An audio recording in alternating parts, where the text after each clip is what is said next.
Hey, Paul, this would be a really good place to start.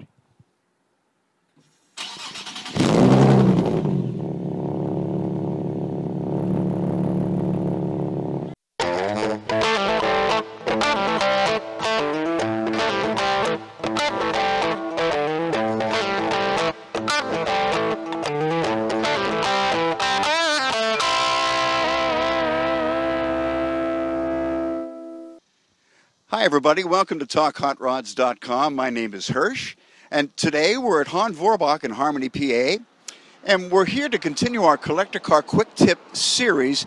And since we covered the lifestyle of the hobby last episode, this time Bill and Paul are going to explain the rating system for collector cars and why that is important. And it's all coming up next. Today's Collector Car Quick Tip is brought to you by the Pittsburgh Vintage Grand Prix and their title sponsor, the Greater Pittsburgh Automobile Dealers Foundation. Well, okay, you've decided to jump into this collector car hobby with both feet and either buy or start work on that project car that's been languishing in the garage for years. Well, before you make that leap, we've got a few quick tips to guide you along the way. Now, if you're buying a car, we recommend that you try to get the best car you can get in terms of condition. Why? It's because in our experience, those basket case cars tend to be anything but a bargain. Now, the second tip is whether buying, inheriting, or starting work on that project, you want to do an honest evaluation of the car's condition before you jump in.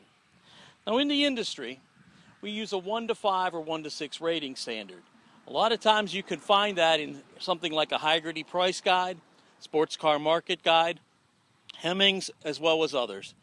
But they all pretty much run along the same basic system, with a 1 being virtually a flawless car and a number 5 or 6 being a parts car or a true basket case. So it's important for you to help evaluate, not just because of the valuation of the car in terms of its value dollars and cents wise, but more so about how it affects you in terms of your project and what you think you're going to need in order to get it done. It's going to affect your time, it's going to affect the budget, and it's going to affect your parts costs. Now, a number 1 car is virtually flawless. It's a concours level, ready-to-go car. It is done to a high standard and is correct. We're not really going to talk much about number 1 cars today. We'll talk about those in a future installment.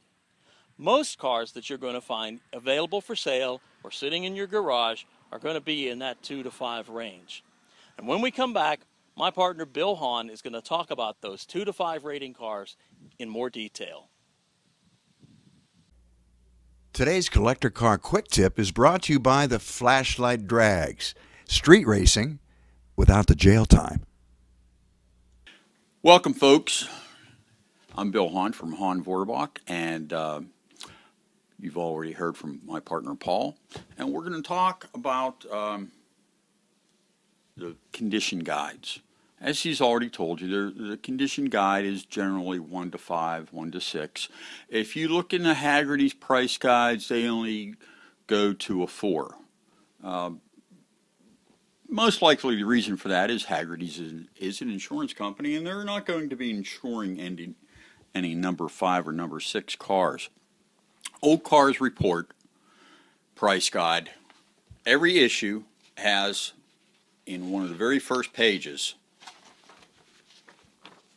a price guide, how to use it. And in there, they rate the cars 1 through 6. A number 6 car, we're going to start at the bottom. A number 6 car is pretty much a parts car. And we don't have any in the shop to show you, but if you want to see one, go to a junkyard. Junkyards are full of number 6 cars. Now, that doesn't mean that you cannot restore a number 6 car. In fact, we'll show you some pictures of a number 6 car that we took in. It was a basket case, and we made it a number 1 car. Now, if you're going to do that, that is a huge commitment on your part. If you're doing it, you need to be the kind of a person who's rock steady in your commitment, both in time and money. If you're the kind of guy that has a short temper, don't even look at a number 6 car, okay? There are reasons to restore a number 6 car if it's incredibly rare, like the HRG coupe that we did, or if it's incredibly valuable. But for the most part, number 6 cars are in the junkyard, and they're there for a reason, because they're only good for parts. Next up the line is the number 5 car. Number 5 car is the MG that we showed you, the little orange MG. The body is really, really rough on that. It has a strong engine, but it still needs lots of mechanical work, and that's still going to require quite a commitment on the part of anyone who would get one and decide to restore it. As Paul said before, our recommendation is always to buy the best you can afford and then start from there, because if you don't, you're going to spend that much and more anyhow. Next up the line is the number 4 car. A number 4 car is a good car. It's a good car to start on. It's a good car to be restored. But it still needs a good bit of work. It may or may not be running, but it's not going to take a terrible amount of work to get it up and running. And we will cover the number 3 and number 2s in our next installment.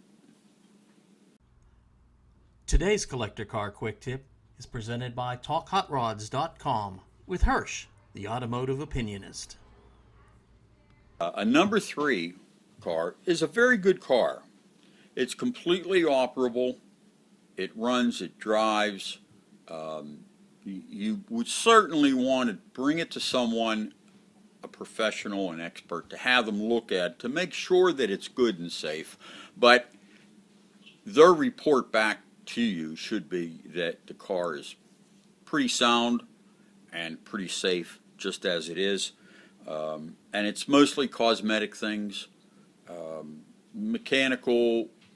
lighter mechanical things. The engine should be strong and good compression ratios. A number 2 car is a fine car. Most of the cars that you see at car cruises are number 2s and number 3s.